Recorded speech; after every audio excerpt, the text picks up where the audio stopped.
The Vreth fleet came out of dark space at exactly 0400, and I had already been awake for 2 hours. Not because I had a sense of it coming. I did not.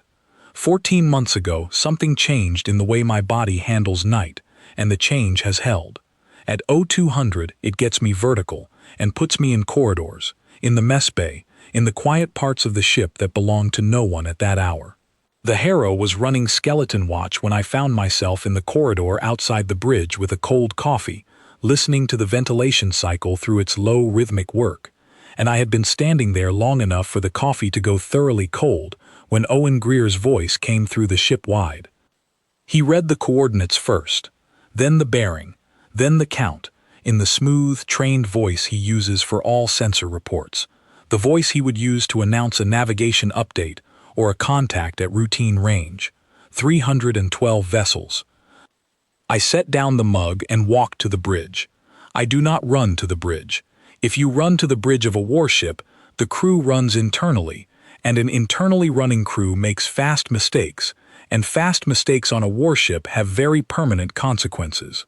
I walked, and when I arrived, the tactical display had already been rescaled twice to hold the full picture of 312 Vreth vessels in a holding formation at the edge of our sensor range. The Harrow had been on extended patrol for 11 weeks.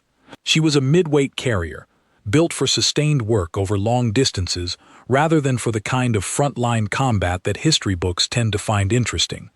300 crew, 11 weeks together, doing the slow, careful work of watching a sector that had been shifting under us for 3 years. Every border incident, every formal report, every measured response from the Council. The crew knew something was coming. Not today specifically. They had known for months the way you know a structure is not going to hold when you have been watching the stress lines spread. Today was when. Dale Roth handed me fresh coffee at the door of the bridge.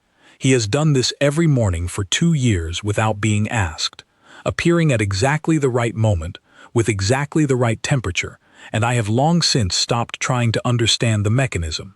Some things function better without examination.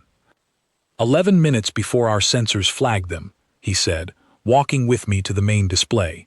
His voice carried exactly the information it was carrying, and nothing added for comfort. They were positioned outside our range, watching. 11 minutes of watching. The Harrow going through its pre-dawn routine, the skeleton watch running its checks. 300 people keeping the ship alive in the ordinary way of the small hours, without any awareness that 312 Vreth vessels were sitting in dark space outside our detection range and watching all of it. 11 minutes of that, and then they let themselves be seen. That was a choice. I filed it next to the 3 years of other choices they had been making and turned to the display. Vreth ships are wrong to look at. I say that as a technical description rather than an opinion, because the wrongness is specific and real. They are built to a design logic that does not share any foundations with human engineering, and the result is vessels that are wrong in ways the eye registers as discomfort rather than as specific nameable differences. They are long in proportions that follow no structural reasoning we use, curved in directions that serve a geometry entirely their own. Their surfaces reject light at angles that make tracking them visually uncomfortable, the eye wanting to slide off and find something easier to resolve. The very largest ones sat at the outer edge of visual resolution without committing to it, present in peripheral vision more clearly than when you looked at them directly, like something that shows itself only when you are not trying to see it. 312 of them, spread across the display in a holding pattern, with the patience of something that has never yet encountered a consequence it could not manage. Ambassador Lara Nix stood at the main comm station. She was 62 years old, small and still in the way of someone who has been walking toward a destination for a very long time and has just arrived. Not tense, not preparing, arrived. She had been the Earth Collective's senior diplomatic presence in this sector for 8 years. In that time she had filed 27 formal reports on Vreth expansion patterns and strategic movement. She had presented those reports to the Council 11 times. The Council had formed committees, issued measured statements, requested follow-up analyses, and responded with the thoroughness of an institution that prefers to understand a situation completely before committing to acting on it. The Vreth had kept moving through all of it. She had come aboard the Harrow 3 weeks earlier with 2 bags and a sealed briefcase that she had not opened once since boarding. Whatever was in it had already done its work inside her head. The briefcase was just the container for a decision that had been fully made. Owen Greer was at the sensor station. 24 years old, 2nd year of assignment, straight posture, lips pressed together in the way that meant he was processing numbers faster than his expression had caught up to. He was working through the formation data, updating the tactical picture in real time, his hands precise and steady. His sister Claire lived on Heller's world, 4 light minutes from our current position. Her daughter B was 4 months old. Owen had shown me the photo 7 months ago in the corridor outside the mess bay, holding his personal tablet at the angle of someone proud enough to show it without being asked. The baby in the photo had looked at the camera with the expression of a very small person who has received information she has not yet decided to believe. Paige Doyle was at the tactical station with 3 screens running. She was looking between them in the compact, purposeful way that meant she was doing significantly more internally than she displayed externally, which was her standard operating mode. Paige is the most efficient person I have ever worked with. The trade-off is that she is very difficult to read from the outside, because efficiency requires no excess display. I had learned to read the set of her jaw instead.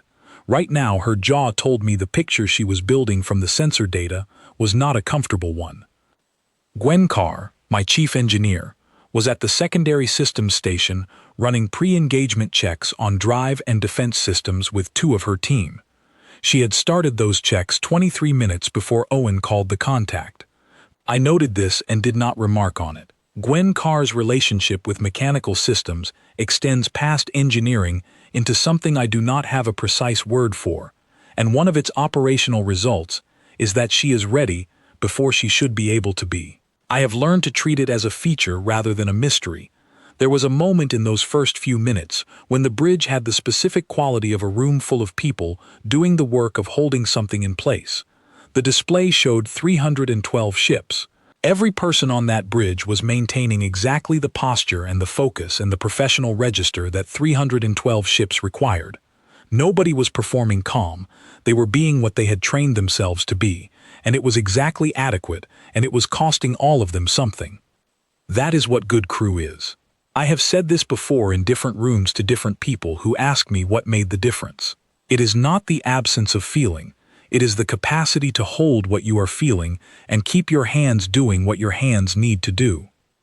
The connection to the Vreth command vessel opened on the main screen. The translator software had been refined over 20 years of development from the point of first contact, incorporating data from every subsequent interaction, and it produced output that sat at approximately language. Correct in meaning, slightly wrong in a way that occupied the back of your awareness throughout any communication, like a word spoken in an accent so heavy you are reconstructing meaning from partial consonants. The Vreth original ran underneath the translation the way cold air runs under a closed door. You understood it. You understood it knowing exactly how far it had traveled to reach you. The Regent's demands were delivered over 4 minutes and 27 seconds. I watched the clock. 6 human star systems to be formally seeded, all civilian vessels to withdraw within 48 hours. A written, signed document from the Earth Collective Council acknowledging that the Vreth held sovereign dominance in this region of space. The remaining human population to be organized and placed in designated zones under Vreth administration. They would provide food. They said this with the register of a concession. The generous element of the arrangement, the detail that distinguished their proposal from the alternative they were leaving implied. Someone in the Vreth High Command structure had thought carefully about how to frame this, had identified food as the thing that would mark the line between their offer and the other thing. The word managed, when the translator produced it, carried a weight I could not fully attribute to the software. I watched the bridge while this was happening. Dale's stylus was moving across his knuckles, the fast, regular motion of a controlled person keeping it controlled. Paige had a 4th screen open now, running the engagement model she had been building for 6 weeks, the one she had not been asked to open and had opened anyway, because Paige does not wait to be asked when she can see what is coming. Owen's posture was perfect. He kept his eyes on his display. The mission specialist on secondary sensors had found something very interesting to look at in the thermal data from outside the ship's current position, which was not a coincidence but a choice. The choice of someone keeping their focus on their work and not on what the work was protecting them from feeling. That is good discipline. I understand it and I use it myself. The room held the 4 minutes and 27 seconds in that quality of controlled professional attention, and when the translation finished, the room held the 2 seconds that followed, and then Lara Nix spoke. Paige had a fourth screen open now, and was running something on it that she had not been asked to run. I did not ask what it was. I already knew. She had been building an engagement model for 6 weeks, in her off hours, in the tactical bay after shift. She was looking at it now. Lara Nix waited 2 seconds after the translation finished. Not hesitation, not consideration. The pause before a word that has been chosen for a very long time, that was always going to be said at exactly the right moment, and the right moment was this one. She said, "Your planets will burn." 4 words, delivered in the level tone of someone stating a fact, not threatening, not performing, stating. The bridge was completely still. The regent processed. The response came back through the translator in the elevated dismissal register that the software had catalogued from previous interactions, the Vreth equivalent of contemptuous amusement. 312 ships, and they found 4 words amusing. My name is Connor Blake. I have been a captain in the Earth Collective Naval Forces for 9 years. Before that I flew. Before that I worked cargo runs out of the northern routes. Before that I was a teenager in northern England with a second-hand telescope and a younger brother 3 years junior named Nathan, who was smarter than me in every measurable way. Nathan had gone to Calon Station because Calon was at the edge of mapped space, and Nathan had always wanted to see what the edges looked like from up close. He was right that the edges had better views. He had been at Calon for 2 years before the Vreth reached it, 14 months ago. He sent 12 words in his last transmission before the signal ended. Those 12 words are not public, and they are mine in the way things become yours when you carry them long enough, worn into the shape of whatever they rest against inside you. I will not say them here, but 4 of Lara Nix's words answered all 12 of Nathan's, and I felt that in the specific part of my chest where the 12 words live, and I was grateful in the way that does not feel like gratitude because it sits too close to other things. She did not know that. She did not need to. Captain Blake. Lara turned from the screen. Get your wing ready. Ready for what, specifically? For them deciding the warning is not serious. The display. 312 ships, stationary. Patient in the way of something that has been winning long enough that patience is not a strategy, but just how it exists. Owen. Working volume. Level. What is the secondary formation doing? He had been watching it. He had been watching it before I asked, pressing his lips together, holding the information until he could give it cleanly. 68 ships broke off from the main fleet 9 minutes ago. Transit completed around the system's far side. Current bearing is toward Heller's world. 1 controlled breath. Intercept estimate is 19 minutes. Heller's world. 412,000 people. Mining families mostly. People who had chosen the edge of the sector over the crowded center because the center was too expensive and too administered and too full of other people's decisions about them. They had built something real out there. Owen's sister was there. Her daughter was 4 months old. Owen kept his eyes on his display. He was working. Dale, full burn intercept time. 17 minutes if we go right now. Wing assembly adds 5. We go right now. The wing catches us en route. Connor, they are faster than we are and you know it. 1 nod. Trust and future accountability together. The only honest arrangement. Lara Nix, at my side. Council protocol requires consultation before any engagement. They have 15 minutes, 13 now. Get the line open.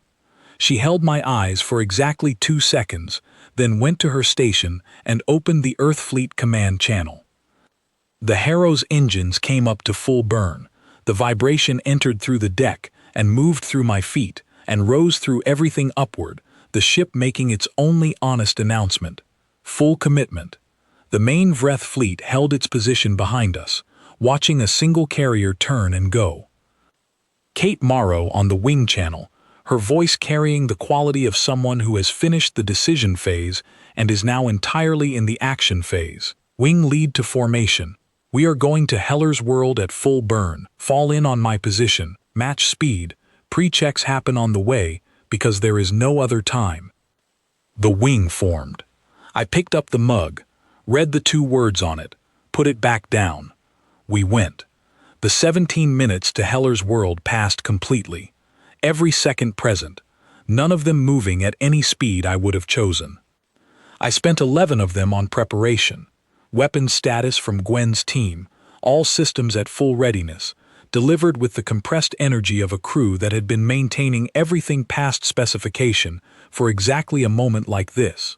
Tactical review with Paige, who had been waiting to walk me through the engagement model she had built in her off hours over the preceding 6 weeks and brought to me at 2300 on a Tuesday with the specific directness she applies to problems she has fully resolved. I know what they use on planets, and I know how to stop it. She was right on both counts. She had been right 6 weeks ago, and she was right now. Paige's model addressed a specific error in the early classification of Vreth planetary assault operations. Reports following the initial border incidents had labeled the Vreth method as orbital bombardment, which was the available category for a space-based weapon affecting a planetary surface. That classification was wrong, and the wrongness mattered because the wrong label built the wrong defense. What the Vreth deploy is a pulse system, operated from a purpose-built vessel, fired into a planet's upper atmospheric layers. The pulse is targeted and calibrated to a specific atmospheric signature. It disrupts the electromagnetic and thermal equilibrium of the atmosphere over a designated area, introducing an imbalance that the atmosphere then resolves itself, over the course of several hours, in the form of cascading pressure and thermal events that move downward through every atmospheric layer in sequence. From orbit, a Vreth atmospheric strike looks almost peaceful, a slow change in the cloud formations across a large area, a thermal bloom spreading at the edges of sensor range, quiet and wide and gradual from 200 kilometers up. Kalon Station had no full atmosphere. What they had used at Kalon was direct and immediate. Nathan's 12 words were about direct and immediate. I have thought about this comparison 4 times since Paige explained the mechanism to me. The 4th time is now, on the burn to Heller's world. I stopped thinking about it. The work required something else. The counter. Position the Harrow between the pulse vessel and the target planet at a specific geometric angle relative to the planet's magnetic axis. Configure the forward shield array to generate an interference pattern that disrupted the pulse vessel's targeting signal before it could lock onto the atmospheric signature. The pulse vessel would then require between 3 and 5 minutes to recalibrate its targeting system from 0 and re-engage. 3 to 5 minutes to find the pulse vessel and disable it before it recovered. We had run the simulation 17 times. 11 wins, 6 losses. I had signed the approval because 11 out of 17 was better than nothing, and nothing was the only alternative. Owen called the contact as we came around the system's near side. Heller's world came onto the forward cameras, brown, green, and cloud-wrapped, lit on one side by its star and dark on the other, turning at the pace inhabited planets turn, which is the pace of something that has been doing this for a very long time and intends to continue. The tactical display showed the Vreth formation already fully deployed above it. 68 ships in the pattern Paige had extracted from the Kalon sensor data, large vessels forward and to both flanks, fast attack ships on the outer ring, and the center vessel at the formation's heart, its bow array mounted forward in the manner of an instrument rather than a weapon, which it was, in the way that anything precise and calibrated and pointed at something it intends to change is an instrument.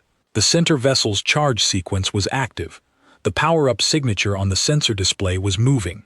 Less than 4 minutes to full charge. Probably less than 3. Paige.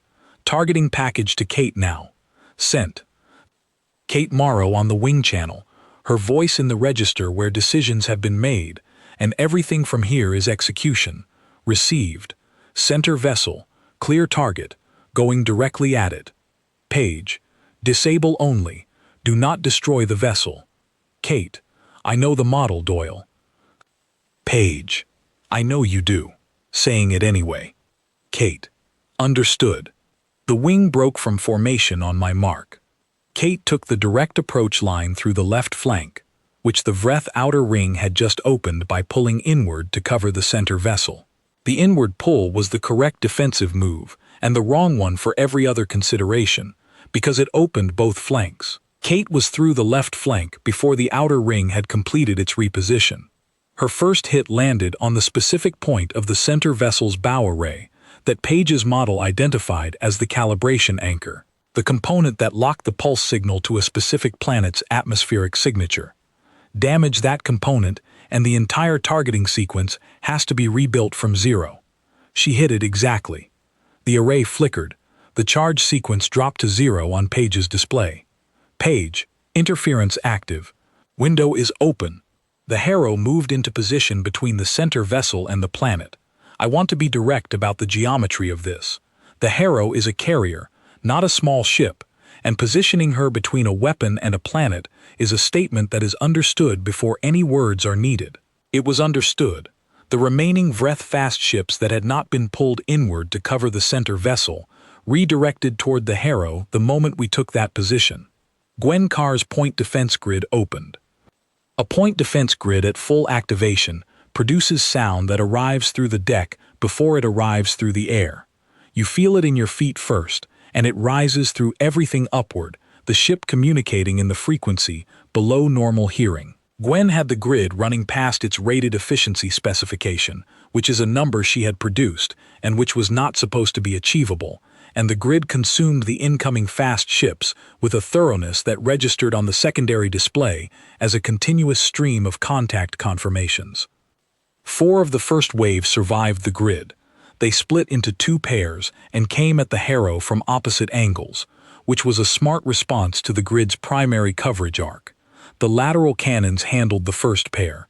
The second pair hit the Harrow's forward section with impacts that triggered damage alerts but did not reach critical. Gwen's damage control team had both sections under management before the alerts finished cycling. A second wave of fast ships broke from the protection ring around the center vessel and came from above, targeting the specific angle that Page needed for the shield array's interference pattern to function. If they compromised that angle, the center vessel could potentially recalibrate through the gap. Page, they are going for the angle. Rotating the array, 30 seconds. During those 30 seconds, the interference pattern had a partial gap. The center vessel's charge sequence ticked upward on the display. I watched it. Page watched it from the tactical station with the particular stillness she carries when a situation requires all of her, and she is giving it all of her. The sequence reached 11% before the array completed its rotation and the interference restored fully. 11% was well below the activation threshold for the pulse system. The charge dropped back to 0. 11% had felt very close. The fast ships coming from above encountered the adjusted grid coverage. 2 of them reached the Harrow's upper hull and triggered alerts in 2 forward sections. Gwen's team was already responding before I could route the alerts to damage control. This is the difference between a crew that has been maintained and one that has been prepared. I was watching all of this, and I was watching Adam Cooper on the engagement display. Adam Cooper was 29 years old, from Sydney originally, quiet in briefings and very precise in the air. He had a specific gift for close-quarters flight, the ability to operate inside gaps that other pilots would not enter, to arrive at exactly the angle he needed from an approach that should not produce it. He had been in my wing for 14 months. I trusted him with positions I would not give to more senior people, because trust is not a function of time in service. He cleared 2 fast ships on his second pass and opened the approach to the center vessel from above, creating the angle that Kate needed for the second hit on the array, the hit that would push the damage past the recalibration threshold and take the pulse system offline permanently. He was building toward his third pass when a Vreth contact he had classified as low priority changed its heading and hit his ship in the drive section at very close range. His signal ended. I will write that plainly, and I will not add to it. I carry enough plainly written things to know the weight of them. His signal ended before the debris from the impact reached its apex. That is the fact of it. Derek Shaw, my second pilot, took a hit in the same pass that compromised his portside hull structurally. He made the correct call, bringing his ship to the Harrow's deck rather than continuing in the engagement, and he landed a half-destroyed ship more cleanly than most pilots land ships that are fully intact. Sophie Lane had her medical team on the deck before Derek's ship stopped moving. Kate Morrow did not stop. I want to say that clearly because it should be said clearly. When Cooper's signal ended, Kate Morrow took the approach he had been building, the angle he had opened for a third pilot to fly, and she flew it at the correct angle and hit the center vessel's array at the secondary structural point that Page's model had specified, the point designed to push the array damage past the threshold where recalibration becomes possible. The array went dark. The charge sequence dropped to 0 and held there. Page, weapon is permanently down. Damage is past recalibration threshold. They cannot bring it back online in this engagement. The remaining Vreth fast ships were still engaging the Harrow. The grid handled them. Gwen's lateral cannon crews, operating under cross-training that Gwen had organized 6 months earlier without providing any fully satisfying explanation for why, handled the contacts at the grid's edges with a focused efficiency that told me they had been thinking about exactly this type of engagement since the cross-training began. Between Cooper's signal ending and the Vreth formation beginning its withdrawal, there were 9 more minutes.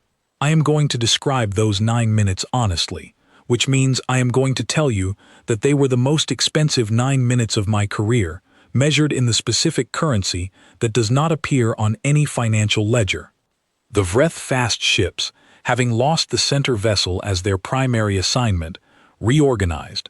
They had been protecting a weapon. The weapon was down. They shifted now to the next available priority, which was making the Harrow pay for taking it down. They came in formation, not the individual adaptive approach they had been using, but a concentrated wave, 8 ships together, directed at the Harrow's port side where the hull damage from the earlier impacts had created a structural weakness in the outer plating. They had been watching. They had seen where the Harrow was hurt, and they were going for it. Gwen's grid was still running at full capacity. It took 5 of the 8. The remaining 3 hit the port section in a grouped impact that Gwen later told me she had already calculated the structural outcome for before the second ship made contact, which is why she had pre-deployed 2 damage control teams to that section 14 seconds before the impact arrived. The port section held. The outer plating did not. 3 compartments decompressed and sealed automatically, and the crew in those sections had already moved, because Gwen's damage control teams had been sent to get them moving 14 seconds earlier. Nobody died in those 3 compartments. Gwen Carr is the reason nobody died in those 3 compartments, and I have not found the right way to tell her that yet. Kate Morrow, watching the Vreth fast ship's wave formation approach on her engagement display, did not wait for instructions. She took Derek Shaw's position on the engagement map, the second pilot position that was now empty, and put herself between the wave and the Harrow's damage section on the third pass, not to stop the wave, which she could not do alone, but to break it up before it reached the grid, to turn 8 ships together into 8 ships separately, which changes what a point defense grid can do with them significantly. She broke it. Not alone. 3 of the remaining wing pilots saw what she was doing and moved without being asked. The wave arrived at the grid as 6 separate contacts rather than 8 together, and the grid handled it differently because of that, and the result was 5 out of 8 rather than whatever would have happened if 8 had hit together.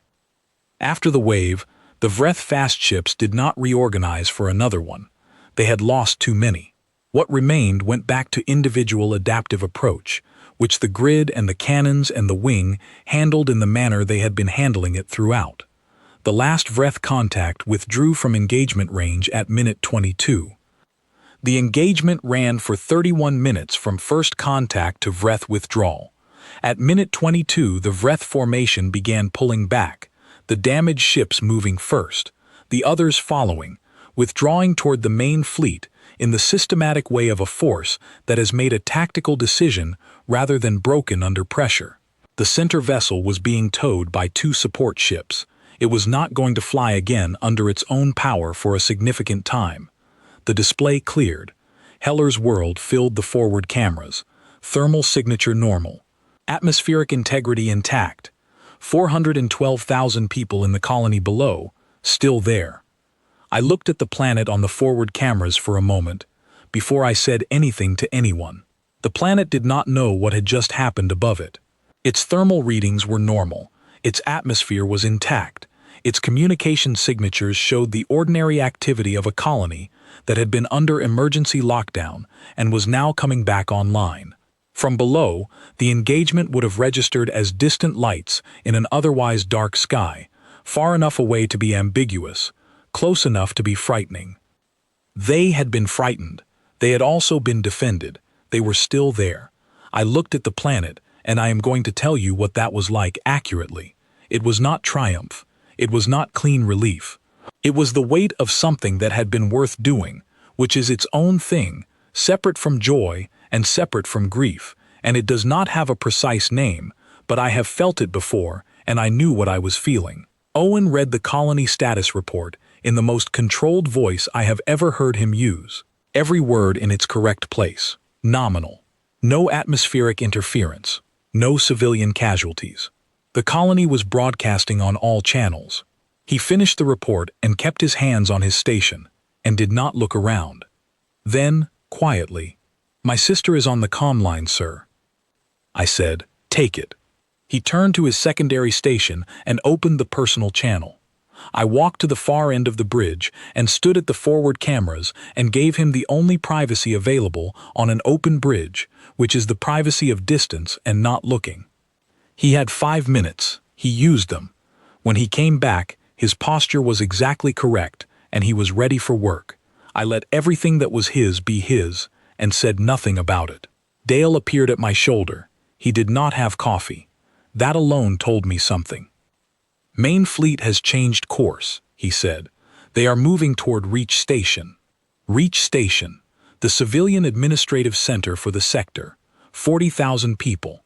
Government offices, council representatives, diplomatic staff, the coordination hub for everything the Earth Collective operated out here.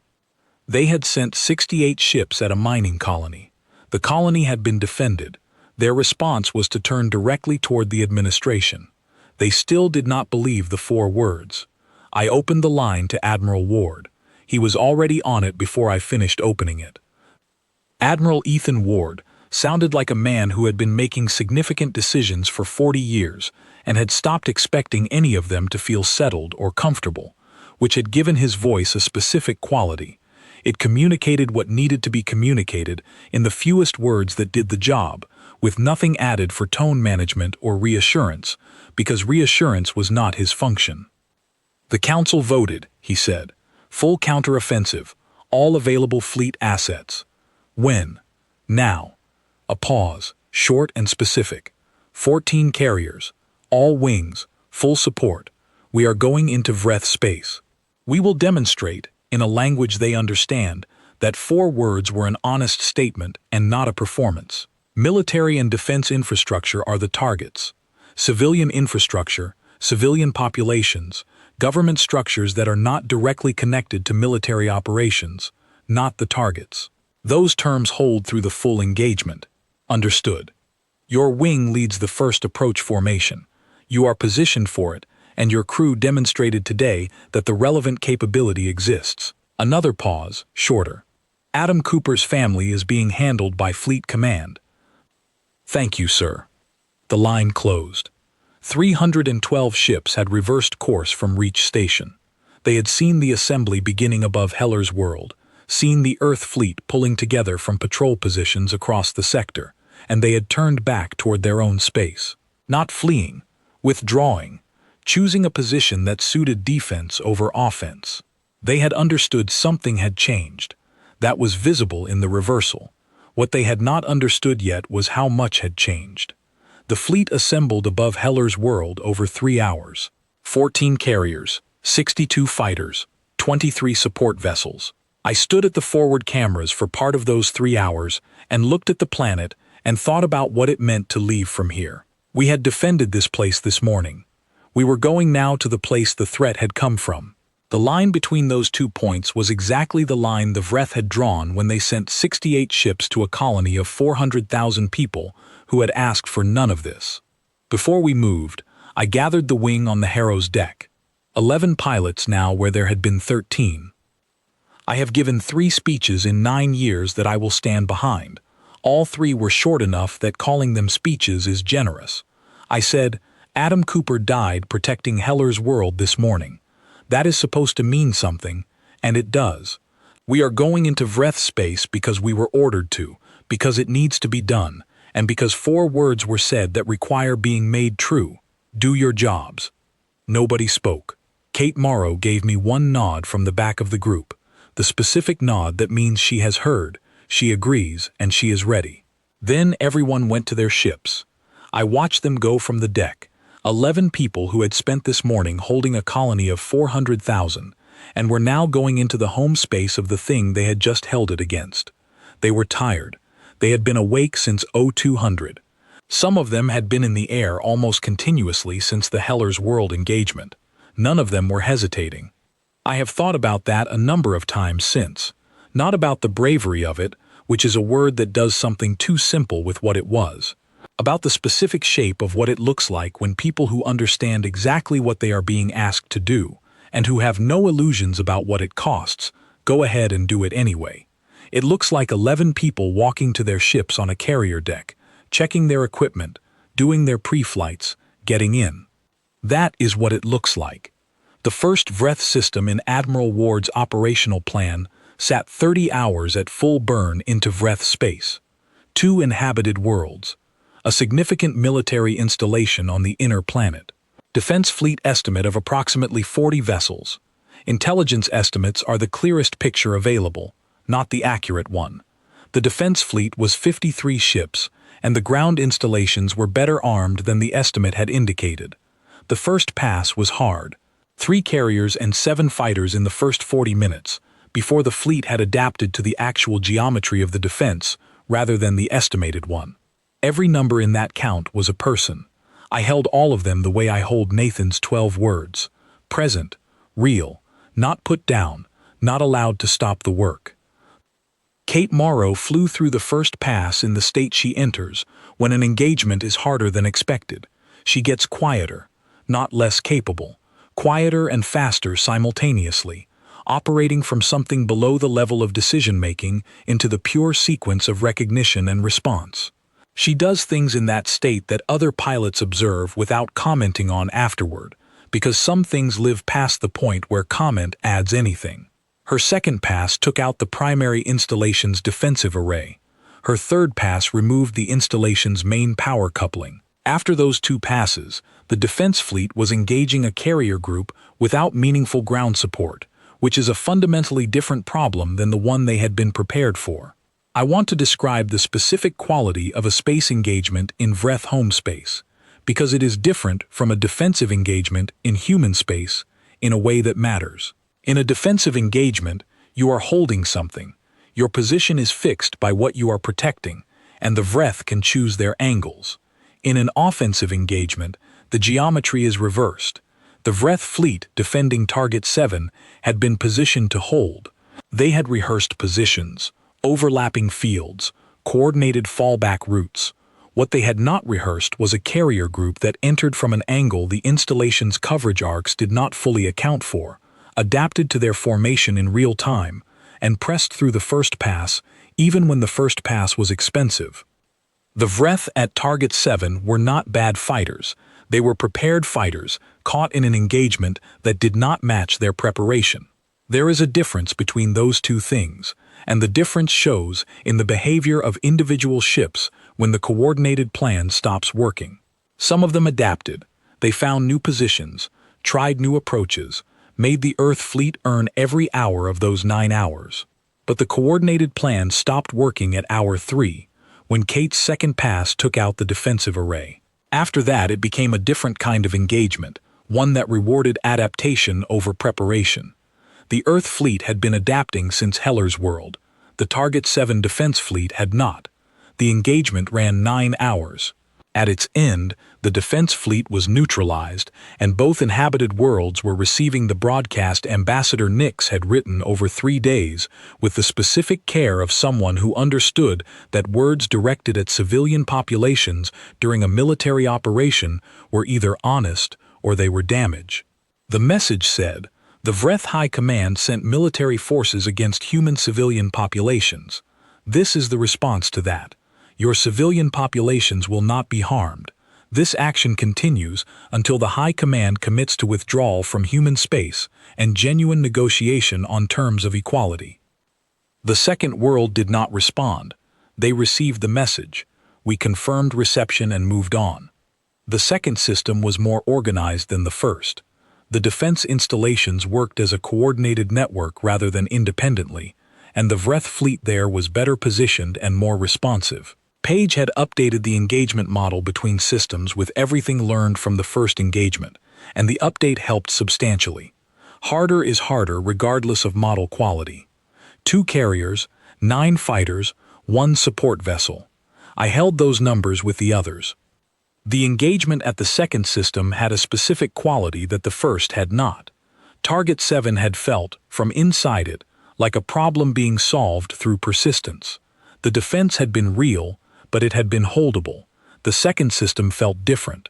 The network of installations communicated with each other in real time, adjusting fire patterns based on what the carrier group did, which meant every adaptation the fleet made was countered within minutes by a coordinated response rather than an individual one.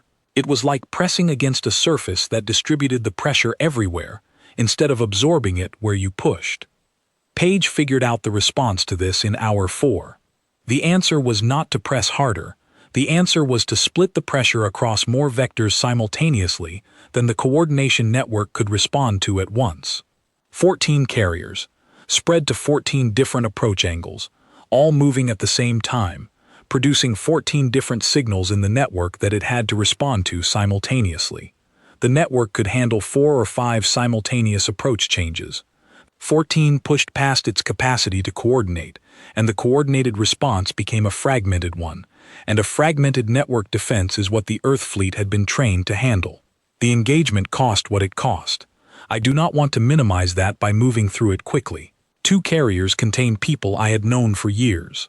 9 fighters contained pilots who had been doing this work long enough to be trusted with it. 1 support vessel contained the crew that had been keeping the Wing's ships functioning through 2 engagements. I held all of them the same way. Present, real, not put down. The second system contained the Central Communications Coordination Hub for Vreth fleet operations across this entire region of space. The installation through which orders from the High Command traveled outward to every deployed Vreth vessel. It was a secondary objective in the operational plan, listed below the primary military targets. We hit it in the last hour of the engagement, after the primary targets were down. When it went offline, something changed across the strategic display in a way that was immediate and visible. Vreth ships that had been repositioning across the sector stopped repositioning. The formation that had been assembling at the Ceres border, one of the traditional approach routes into human space, went still. Individual vessels began moving in ways that looked, from the sensor data, like ships waiting for orders that were not arriving. The communication break was visible in their behavior before our sensors fully confirmed the hub was down. Dale was reading the display beside me. He said, quietly, "They don't know what to do." I said, "They will figure it out eventually." "Yes, but not for a while." Not for a while was exactly what we needed. The third system, Target 19 in Admiral Ward's plan. This one I will spend more time on than the others, because it was different in specific ways. Target 19 contained the Vreth High Command's primary operational base, not their homeworld, which was 3 systems further into their space and which was not on our plan. The operational base was the system where the decisions had been made, where 312 ships had been organized, given their orders, sent toward human space, where the 4-minute demand had been prepared, where the decision regarding Kalon Station had been made, 14 months ago, before anyone in the Earth Collective called what was happening an invasion. I was calm going into Target 19. I want to be accurate about that word. The calm was not peace. It was not resolution. It was the anger settling into its familiar position, the tool I reach for when grief becomes too large to carry as grief. The coat I have been wearing for 14 months. Not rage, not wild. A known thing that steadies. It came up through me and settled, and I held it, and I flew on it, and I do not need to apologize for that. It was the most functional thing available, and it kept the work going when nothing else would have. The defense fleet at Target 19 was 87 ships, organized with a precision that indicated preparation for exactly this situation. They had known someone might come here. They had drawn their best resources to defend the place where the decisions were made. They were the best opposition we had faced. The engagement lasted 11 hours. The first 3 hours were pressure and loss and adaptation. 4 carriers, 12 fighters, 2 support vessels. The Vreth fleet commander at Target 19 was skilled in a way the previous commanders had not been, repositioning the defense formation in real time, countering each adaptation the Earth fleet attempted before it could be fully deployed, forcing the adaptive process into an expensive cycle. The ground installations at Target 19 coordinated with the fleet in ways the previous systems had not, creating overlapping coverage patterns that cost heavily to work through. Ward was on the command channel through all of it, watching 14 carriers simultaneously, feeding intelligence on Vreth repositioning as it happened, building the strategic picture in real time, and delivering updates in the short, specific language of someone who has been doing this long enough that the words are completely precise and completely efficient, nothing wasted. Page ran the engagement model live through the first 3 hours, updating continuously as the actual engagement geometry revealed itself. She worked through it without stopping, in the focused silence she enters when a problem requires everything she has, feeding position adjustments to the carrier commanders as the real geometry emerged from under the estimated one. Hours 4 through 7 were the adaptation phase, the Earth fleet finding the actual geometry of Target 19's defense arrangement and learning to work with it rather than against it. Kate working the outer approach lanes with the specific cumulative pressure of someone who thinks in sequences over time rather than in individual passes, each one building on the one before it, each one contributing to a structural erosion of the defense that was not visible in any single pass, but was becoming visible across all of them. The Vreth commander at Target 19 adapted to each individual adaptation the Earth fleet made, what he could not adapt to, because it required seeing the full sequence rather than each individual element, was the pattern they formed together. Kate knew this. She was building the pattern deliberately. Ward was watching it from the command vessel and feeding notes on the command channel that were, even by his standards, economical. Single sentences, sometimes single phrases. Outer ring is thinning on the south arc. Installation 3 is covering for Installation 7. Installation 7 is weak. She is right. Keep building it. I could hear in those phrases what he was watching, and what he was watching was the same thing I was watching from the Harrow's Bridge. A defense that had been prepared for a fleet engagement being slowly unmade by someone who was not engaging it as a fleet engagement, but as a sequence of individual problems that added up to one thing only when you saw all of them together. The Vreth commander was skilled enough to see the individual problems. He was not positioned to see what they added up to until it was too late to stop it. Hours 8 through 11 were the push. The defense fleet had absorbed 5 hours of adapted engagement, and the cost was becoming visible in its behavior. Ships pulling back from positions they had held since the opening. Lines of retreat appearing in places that had been lines of advance. The formation contracting inward toward the administrative world it had been deployed to protect. Not collapse, not rout. But the defense was no longer what it had been, and everyone on both sides could see that. Ward on the command channel, measured. They are contracting. Press the center. We pressed the center. By hour 11, the high command installation was offline. The remaining defense fleet, 23 ships from the original 87, had taken a low-orbit holding position above the administrative world. They were not engaging. They were staying. That was all they were still doing. We let them stay. Ward had drawn the line at the beginning of this engagement, and the line was correct. Military capacity, not government structures, not civilian infrastructure, not the administration of a world that had not chosen the war its high command had started. The high command was in the buildings below us, still capable of communicating, still capable of making decisions. We had removed their ability to project those decisions outward as military force. We had left them the ability to do the only thing that was left to them: negotiate. Owen sent the broadcast on all bands. Lara Nix had written this one with the most careful attention of any of them, knowing it was going directly to the authority that had organized 312 ships. She had shown me the ending the night before we reached Target 19, and the ending said, "You were given one warning. Everything that followed was the fulfillment of that warning. We remain prepared to continue. We are also prepared to discuss terms. That choice is yours, and you have it now." The administrative world below us turned in the light of its sun. Inhabited, full civilian population, normal atmospheric and communication signatures on every scan. Untouched. Their planets had not burned. Their military had. I want to be precise about what that meant and what it did not mean. It did not mean nobody had suffered. It did not mean the people who had lived in the 3 Vreth systems we had moved through had been untouched by what happened above their worlds, because they had not been untouched. They had watched engagements from their planetary surfaces and their orbital stations, and their communications had gone dark when the coordination hub went down, and they had spent hours not knowing what was happening, which is its own kind of cost. I do not minimize that. What it meant was that we had gone where we said we would go, and done what we said we would do, and stopped where we said we would stop. The 4 words had named a boundary. Their military, and their capacity to extend that military outward as violence, were on one side of the boundary. Their civilian populations, their administered worlds, their right to continue existing as they had been existing before their high command decided to send 312 ships into space that was not theirs. Those were on the other side. The 4 words had been true, exactly as true as they were meant to be, and nothing more.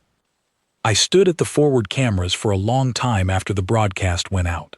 I thought about Nathan the way I think about him every day, in the specific and irreversible way that thinking about someone who cannot think back works. You send the thought, and it travels in one direction and does not return. The distance it covers is the exact measure of what is lost. I have had 14 months of practice with that distance. It does not shrink. You become better at holding it without letting it take over the work that your hands need to be doing. 14 months of 12 words, arriving at the destination they had always been traveling toward. I went back to work. Ward's voice on the command channel was the same as it always was. We hold position. We wait. They have everything they need to respond. We will be here. 3 days after Target 19, the Vreth sent a delegation. The message came through the same translator software that had rendered the 4-minute demand into almost language 5 days earlier, but the register was different. Formal, careful, structured in a way that indicated it had been composed with attention and time, not delivered with the confidence of something issuing from strength. The High Command requested a meeting aboard a neutral vessel. They proposed the Harrow. I took the detail about the Harrow to Admiral Ward. He said, "They chose your ship because it is the ship they understand as the relevant authority. Accept the terms, conduct it properly." We prepared the Harrow's main conference room. It was not a decorated space. It was a military conference room on a carrier that had come through 3 major engagements in 5 days, with repair work ongoing in 2 hull sections, and Gwen's team had put up a second table and arranged seating on both sides, which was the only preparation made. Neutral positioning. Nothing performative. Lara Nix walked the room once before the delegation arrived. She placed herself at the center of the human side of the table. She told me where to sit. "Behind me and to the right, at the wall," she said. "You are here as the captain of this vessel and as a witness.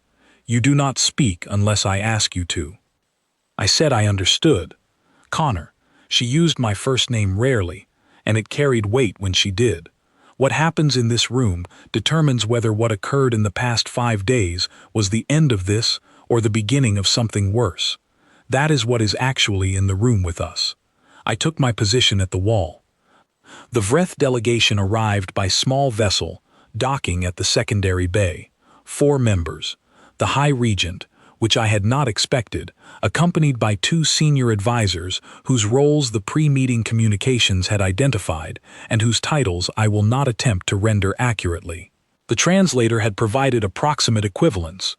One was something like Strategic Council, and the other something like Legal Framework Authority. Together they told me the meeting would involve both negotiation and binding documentation.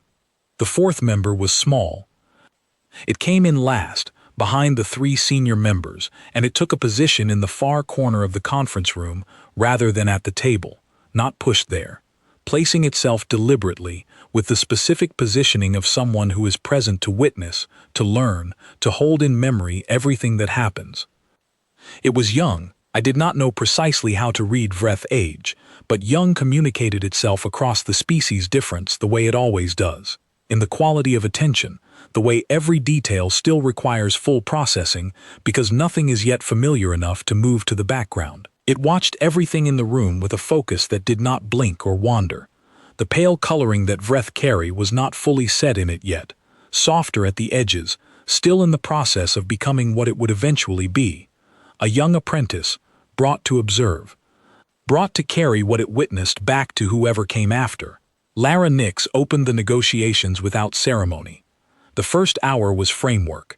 The Vreth senior advisors spent it establishing what the meeting was, what process would govern it, what was and was not subject to discussion. Their questions were precise and thorough, which told me they had been instructed to find whatever procedural space existed to delay commitment while the High Command stabilized its position. Find the room in the framework. Use it to buy time. Lara let them ask every question. She answered each one completely, with the specific completeness of someone who knows exactly where the procedural space is and is answering in a way that closes it as she answers. 8 years of this. 27 reports. 11 presentations to committees that preferred not to act. She had been doing this a very long time. There was no procedural space she had not seen before. The second hour moved to substance.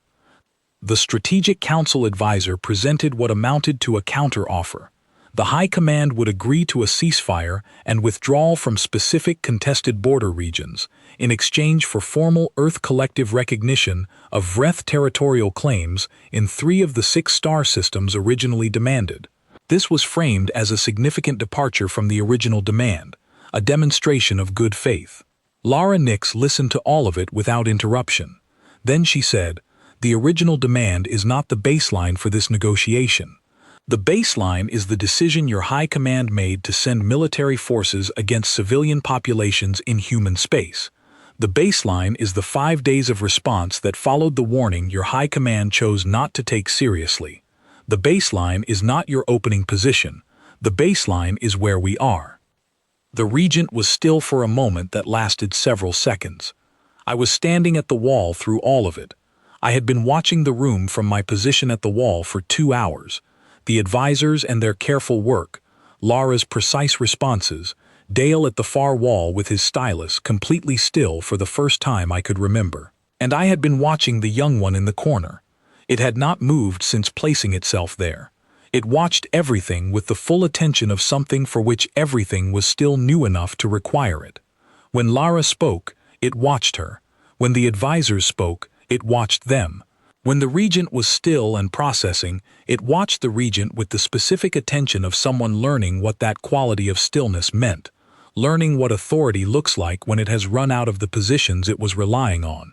The Legal Framework Authority spoke at length. What it said was a carefully constructed argument about territorial precedent in this region of space, about claims established before certain agreements had been in effect, about the historical record of Vreth presence predating human expansion in 3 of the 6 star systems the original demand had named. It was not a careless argument. It was built on premises that assumed the negotiation was still fundamentally a legal framework conversation, rather than a conversation determined by what had happened in the past 5 days. Those premises were wrong, but the argument built on them was coherent. Lara let it run its full length. Then she said, "The legal history of this region is something both parties can document in exhaustive detail. The documented capability of the past 5 days exists in your own sensor records as clearly as it exists in ours.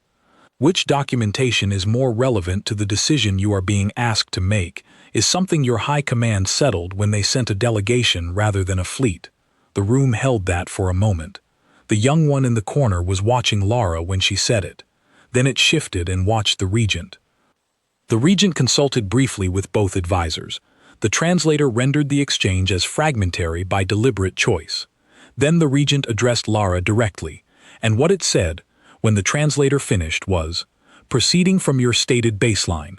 That was the turning point. Everything after it was documentation. I had a thought standing at the wall that I did not complete at the time. The thought was about the young one in the corner, watching the regent's tired posture, holding in memory what it was witnessing. This is what the moment after a badly started war looks like, from inside the room where it ends. This is the quality of stillness that authority has when it has used up every position it was relying on. Remember this. Carry it forward into whatever comes next for you. I did not complete the thought. I carried it out. The third hour produced movement. The regent, after consultation with the advisors, in a register the translator rendered as fragmentary, by deliberate choice rather than technical limitation, agreed to conduct the negotiation on the baseline Lara had established. The terms that went to paper over the fourth and fifth hours were these: full VRETH military withdrawal from all human space within 30 days, reparations to be paid to affected colonies over a 10-year schedule, no VRETH fleet movement within human-mapped space for 50 years without Earth collective agreement, and a continuous monitoring arrangement to verify compliance throughout that period. The Legal Framework Authority spent 40 minutes on the documentation, working line by line in both languages, with Lara reviewing every line of the human version in real time. Neither of them rushed. Both of them were thorough. The regent signed. Both advisors signed. The documentation went to Admiral Ward on the command channel. He confirmed receipt. He confirmed the terms were acceptable. He confirmed the Earth Collective would honor every provision it had committed to. The delegation rose to leave. I was still at the wall. I had been there for 5 hours. The young one in the corner rose last. It moved toward the door with the senior members, and then it stopped on its own, without being asked, and turned and looked directly at me. I do not know what the look contained. I know what I felt receiving it, and it was not what I had expected, and it did not have a name that fit it precisely, and I had nothing available to offer in return except looking back. So I looked back. That was all there was. Then it went with the others. The room was empty. Dale was beside me. "It is done," he said. "Yes." "Are you all right?" I thought about the young one in the corner. I thought about Nathan's 12 words, and about Adam Cooper, and about Bee in her colony, and about the specific weight of things that are supposed to mean something and do. I said, "Get me an updated damage assessment on the portside hull sections." He went. I looked at the empty room for a moment that was not long enough to be called long. Then I went back to work. 2 months after the signing, the Harrow docked at Callan Station for the opening of the memorial. The station had been rebuilt in the 14 months since. Not restored. What had been there could not be restored, and the engineers who rebuilt it had made no attempt to pretend otherwise. They had built something new on the frame of the old, keeping the functional sections that the station needed to operate and adding a hall of record in the eastern ring. The hall of record was a long room with white walls and names cut into the white in clean, small letters, organized by date of last confirmed transmission, not by date of loss, because the date of last transmission was the last thing that could be known for certain about most of them. I walked it alone at 0600, before the official ceremony, before the station had fully come to mourning, when the corridor outside the hall had the same quality as the Harrow's corridors in the small hours. The hall was empty when I entered. I walked slowly because the names deserved to be walked slowly, and because slow was the only pace I trusted myself to maintain in a room like that without it becoming something else. Some of the names I recognized from mission records and personnel files that I had read in the weeks after Callan, trying to understand the full scope of what had happened before the council finished deciding what to call it. Some names I recognized because they belonged to people I had met once, in the ordinary way of large stations. A brief conversation at a food stand, a face passed in a corridor with a nod, the kind of momentary encounter that takes no particular shape in memory but accumulates into the texture of a place being inhabited. Most of the names I did not know personally. That was its own kind of information. The scale of what the wall contained was not something that fit inside the word incident. There was one name near the beginning of the west wall that I stopped at briefly, because the year of last transmission was earlier than I had expected, a full 8 months before Callan, which meant the reach had extended back further than the official record acknowledged. I stood there for a moment and thought about what that meant, and then I kept walking, because the wall was long and each name deserved the same unhurried pace. I walked all of them before I found Nathan's. His name was on the east wall, toward the end of it, near the date of his last transmission. It was the same size as every name beside it. It did not look different from any of them. It was just there, permanent, cut into white. I stood in front of it. I did not say anything. I did not have anything to say that Nathan's 12 words had not already said better than I could, and they were not mine to repeat. I stood in front of his name, and I held what I carry, all of it, not more than it was and not less, not performed and not hidden. The distance that thoughts travel when they can only go one direction, the exact measure of what is gone. I have had 14 months of practice with that distance, and it has not shrunk by a centimeter. I stood there for a long time. Then I kept walking. At the end of the hall there was a bench. I sat on it for a few minutes, and I thought about Adam Cooper, whose name was not on this wall because this wall was Callan Station, and Cooper's name was on the memorial at Heller's World, placed there 2 weeks after the engagement. I had not been to Heller's World since the battle. I was going to go, not today. When the Harrow's patrol rotation brought us back through that system, which would be in approximately 6 weeks, I would go. I was going to stand in front of Cooper's name the same way I had just stood in front of Nathan's. Without words, without performance, with just the weight of it, because that is what the weight deserves.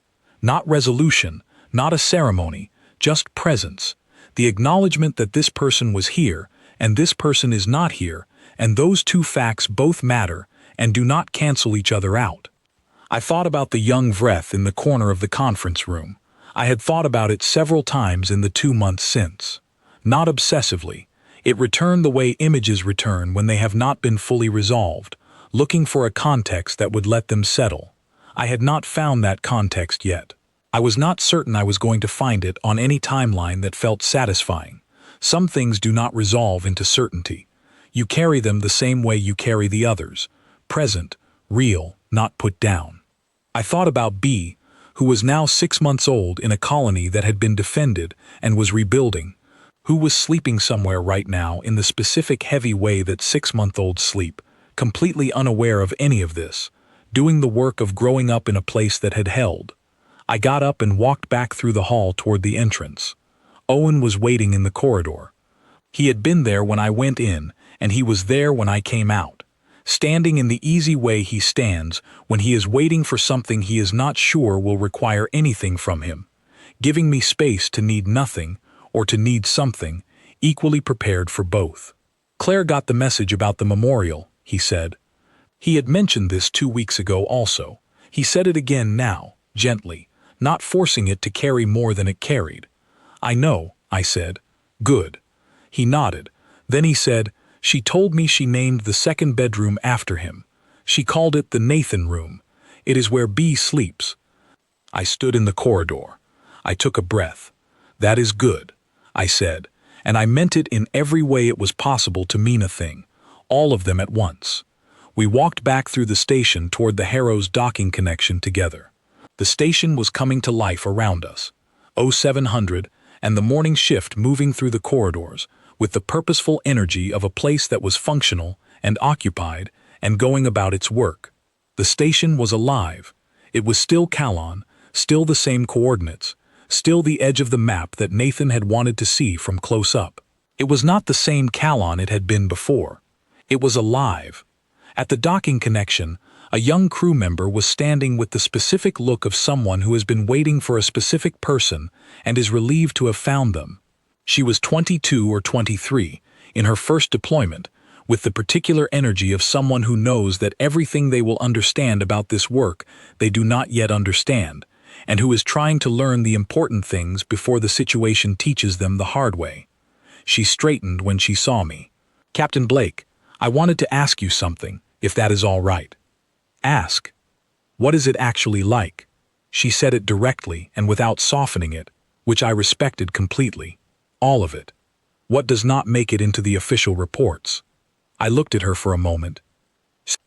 I thought about everything I could say, the full weight of the last 14 months, the 12 words I carry, and the 12 words I will carry until I cannot carry anything. The young Vreth, in the corner of the conference room, holding everything it witnessed, Adam Cooper's signal ending, Owen turning to his secondary station and taking the call from his sister, Kate Morrow flying the pass that Cooper had built, without pausing, without stopping, because the work does not stop. Heller's world on the forward cameras, intact. Nathan's name on a white wall in the same clean letters as every other name. All of it was available to say. None of it fit in a corridor at a docking connection. I thought about what she actually needed. Not the whole of it, which would take longer than she had before her first deployment, and would not be receivable yet in any case. What she needed was the thing that was true and small enough to carry in and use before she fully understood why it was true. I gave her the version that was the right size. "It costs more than they tell you," I said. "You pay it anyway. That is the whole thing." She held that for a moment. Then she nodded, slowly, the way you nod when something has landed and you are still processing it, but you already know it is true. "Is there anything you would do differently?" she said. "Yes," I said. "Not the things that mattered, the small ones. The conversations I did not have when I had the chance. Those I would do differently." She nodded again. She was going to remember this. I could see that she was filing it the way someone files something they expect to need later, not because they understand it yet, but because it has the weight of something useful. "Thank you," she said. I went aboard. The mess bay was starting breakfast service. I went in for coffee and found a new mug sitting at the station with my name on a small piece of tape on the bottom. Plain white, no markings, no words. Nobody visible who had left it. I knew it was Owen. He had mentioned 2 weeks ago that the old one was getting too cracked to hold heat properly and that he had been meaning to replace it. I poured the coffee. I held the mug in both hands. I thought about Nathan, who would have found this entire situation simultaneously correct and terrible, which was how Nathan had tended to find things that were both. He had a gift for holding two true things at once without needing them to resolve into one. I had not inherited that gift. I was still working on it. I thought about the young Vreth in the corner of the conference room, carrying everything it had witnessed back to whoever came after it, into a future that was going to be different from the one the Vreth High Command had organized 312 ships to produce. I wondered what it had understood in that room. I wondered what it had made of the look it gave me at the door. I had made nothing of it yet. I might never make anything of it. It sat with the other things I carry, and it did not demand resolution. I thought about B asleep in the Nathan room. I thought about Adam Cooper, and about Derek Shaw landing a broken ship, and about Kate Morrow flying the third pass without stopping, and about the young crew member in the corridor taking the answer I had given her and doing with it whatever she was going to do with it. The coffee was hot. The mug was plain and new and had no words on it. The old one had said, "Keep moving." Keep moving was still good advice. It had been good advice every day for 14 months. It did not require the mug to say it anymore. I thought about what it means to carry something forward. Not in the memorial sense, the formal way the hall at Calon was carrying the names forward so they were not swallowed by the silence after them. I mean the informal way. The way Nathan's 12 words have changed every decision I have made in the last 14 months without my being fully aware of how. The way Heller's world being intact on the forward cameras had changed something in how I understand what the work is for. The way the young crew member in the corridor was going to carry my 12 words forward into her first deployment and let them change her decisions, and she would not know exactly how either. That is what carries forward, not the events themselves, not even the people exactly, though they matter in ways that cannot be overstated. What carries forward is the specific weight of things that were true, pressing into the shape of what comes next. Nathan pressed into the shape of my next 14 months. Adam Cooper pressed into the shape of the wing. B pressed into the shape of what Owen understands about why the work matters. The young Vreth in the corner pressed into the shape of something I have not finished working out yet. I am not going to finish working out what it means that a young Vreth was in that room watching a war end in a conference room on a human carrier. Not today. Maybe not ever in the clean, resolved way that would let me set it down. But I am going to keep thinking about it, because the things you keep thinking about are usually the ones that are trying to tell you something you have not yet been ready to hear. The Harrow was alive and working around me. I could feel her in the deck, through the soles of my boots. The steady, low vibration of systems doing their work, the ship in its honest register. Full crew, full systems, all of us still here. I took the coffee to the bridge. The sector ahead of us in the forward cameras was quiet. The Vreth withdrawal was proceeding on schedule, verified by the 3 monitoring vessels positioned at their designated observation points, doing the long, careful work that would go on for 50 years. The affected colonies were rebuilding. Heller's world was rebuilding. The borders that had been moving for 3 years had stopped. They had stopped because 4 words had been said and then had been made true. That was the whole thing. It was not simple, and it was not finished in the way that simple things finish. The Hall of Names was not shorter. Nathan's 12 words still traveled in one direction without returning. Adam Cooper was not in the wing. The young Vreth was somewhere carrying something it had witnessed in a conference room on a carrier, and whatever it was going to do with what it had witnessed was not something I had any way of knowing. I hoped it was something that made its next 14 months different from its last 14. I hoped that in the same way I hope for things I cannot verify and have no means of influencing, which is to say, completely. None of that was resolved. None of it was going to be resolved into something easier. You carry what you carry and you keep going. The mug was hot in my hands. I looked at the sector ahead. I looked at it for a long time,